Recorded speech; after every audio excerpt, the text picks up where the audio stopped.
Assalamualaikum warahmatullahi wabarakatuh. Perkenalkan, nama saya Muhammad Aizarul Ilham. Di sini saya ingin melakukan wawancara dengan bapak saya. Boleh perkenalan dulu, Pak? Boleh. Boleh. Silakan. Tujuannya apa? Perkenalan dulu, nama bapak siapa? Bapak Kasdullah. Langsung saja ke pertanyaan tentang penerapan 5 sila Pancasila dalam kehidupan sehari-hari. Langsung pertanyaan pertama, bagaimana Bapak menerapkan nilai-nilai Pancasila di dalam kehidupan sehari-hari?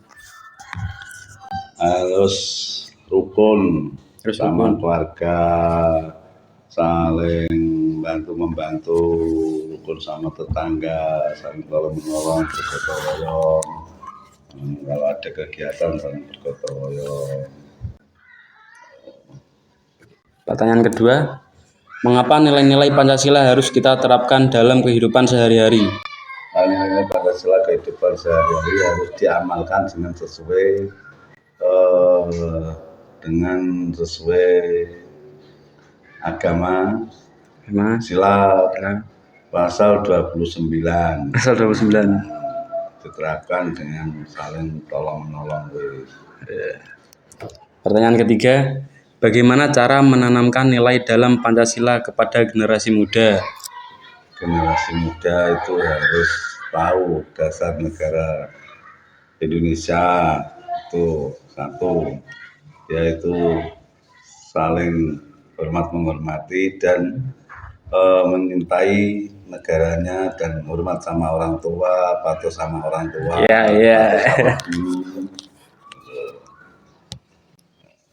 Pertanyaan keempat, bagaimana penerapan nilai-nilai Pancasila di era globalisasi? Di era globalisasi zaman sekarang itu kan, zaman sekarang itu beda zaman dulu. Kalau Pancasila sekarang itu harus sesuai dengan aturan pemerintah sekarang. Itu yang diatur pemerintah sekarang, apa yang diamalkan oleh aturan sila yang pertama tadi. Yaitu satu contohnya, generasi sekarang itu harus patuh sama aturan, hormat sama orang tua, hormat sama orang lain. Itu harus hormat sama orang tua juga tadi. Urusan masalah generasi sekarang itu kan beda kalau dulu. Sekarang banyak yang nakal, itu nggak patuh sama orang tua.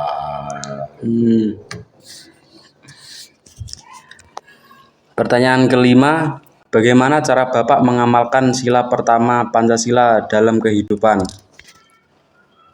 Tadi Pancasila pertama, sila pertama kan ketuhanan yang Maha Esa, ya kan?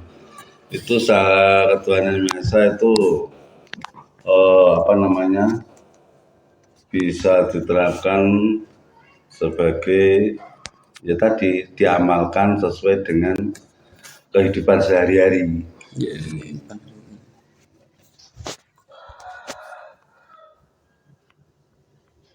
Apa saja nilai-nilai Pancasila yang dapat dilakukan sebagai seorang pelajar dalam kehidupan sehari-hari?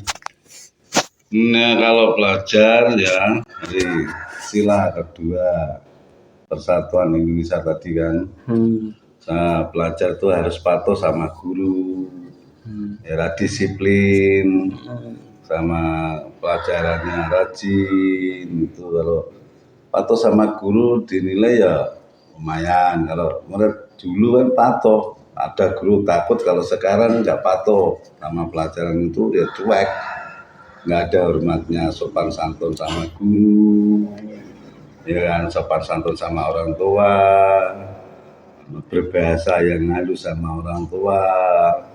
Itu anak sekarang nggak, sama orang tua cuek, guru cuek, nggak ada patuhan sama. Namanya pelajar tuh harus tertib di sekolahan, patuh sama sekolahan, tata tertib sekolah dipatuhi. Pertanyaan ketujuh, apa saja ciri-ciri kehidupan masyarakat yang sesuai dengan nilai-nilai Pancasila? Ciri-ciri masyarakat, yang namanya masyarakat kan beda-beda, ya kan? Sama ciri-ciri beda-beda. Ada yang mau tolong-menolong, Iya. ada tahu yang ini saling menghormati sama orang lain, ada namanya ada orang yang gimana yang susah dibantu gitu kan, ciri-ciri beda-beda manusia itu. Kenapa manusia sedesa Siran itu nggak sama? Ada yang beragama Islam, kalau Siran khusus Islam, kalau lain kan kayak desa-desa lain ada agamanya beda-beda, ada yang Buddha, ada yang Kristen, ada yang Hindu. Itu harus diterapkan sama. Kalau dasar Pancasila itu sama, nggak ada beda-bedanya.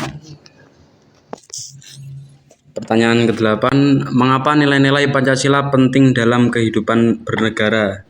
Jelaskan. Ya bernegara penting Penting. Karena penting apa? Kalau manusia bernegara nggak punya dasar Pancasila, ya nggak tahu dasar negaranya apa, gimana aturan pemerintahan negara Indonesia apa gitu kan. Harus tahu dasar sila pertama, sila kedua, sila keempat. Terus sila yang terakhir keadilan sosial bagi seluruh rakyat Indonesia, itu kan harus tahu keadilan negara Indonesia itu adilnya.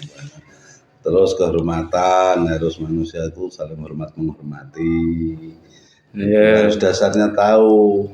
Terus Pancasila, sila yang pertama itu Pancasila, itu kan harus tahu dasarnya orang-orang itu. Kalau udah tahu dasar-dasar negara pasti patuh sama negara gitu kan, sama aturan pemerintah. Betul. Ya, Pertanyaan terakhir, mengapa nilai-nilai Pancasila perlu dibiasakan di lingkungan desa?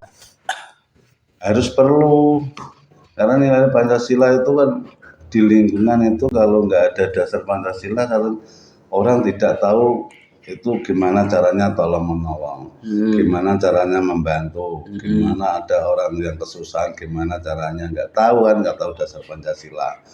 Itu ada orang susah, gimana caranya menolong, cara membantu, itu kan harus dibentuk, karena di desa di lingkungan ada RT, RW.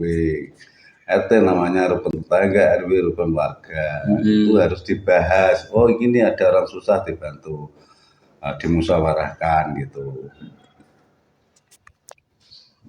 Udah. Sekian dari saya melakukan wawancara dengan Bapak saya. Terima kasih. Wassalamualaikum warahmatullahi wabarakatuh. Salam warahmatullahi wabarakatuh.